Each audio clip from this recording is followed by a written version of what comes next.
আসসালামু আলাইকুম ওয়া রাহমাতুল্লাহি ওয়া বারাকাতুহু। আমি বিশ্ব নাগর শরীফ দরবার থেকে বলছি। আজকের বিষয় হলো হুজুরি কলব নসিব হওয়ার নিয়ম। ইয়া আল্লাহ, সুপথ ডাইনে বেহেশত, কুপথ বামে দুজক।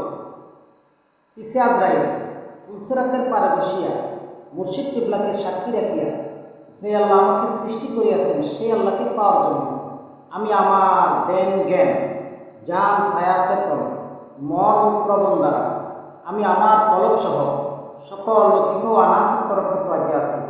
আমার কলব সহ সকল লতিফ ও আনাস, আমার মুর্শিদ কিবলার কলব সহ সকল লতিফ ও আনাস তরফ আজ্ঞা আছে। আমার মুর্শিদ কিবলার কলব সহ সকল লতিফ ও আনাস, দয়াল নবীর কলব সহ সকল লতিফ ও আনাস তরফ আজ্ঞা আছে। দয়াল নবীর কলব সহ সকল লতিফ ও আনাস উসিলায় আল্লাহ পাক রব্বুল আলামিনের ফায়েজ রহমত মারফতুল নূর জারি হয়ে আমার আত্মা শুদ্ধ দিল জিন্দা হুজুরি কলব নসিব হওয়ার নিয়তে আমি করি দেন খেল স্মরণে প্রেম বিশ্বাস ভক্তি। ইয়া আল্লাহ, আপনি আমার করেন বিজানি সৃষ্টায় মুক্তি। লা ইলাহা ইল্লাল্লাহু মুহাম্মাদুর রাসূলুল্লাহ সাল্লাল্লাহু আলাইহি ওয়াসাল্লাম।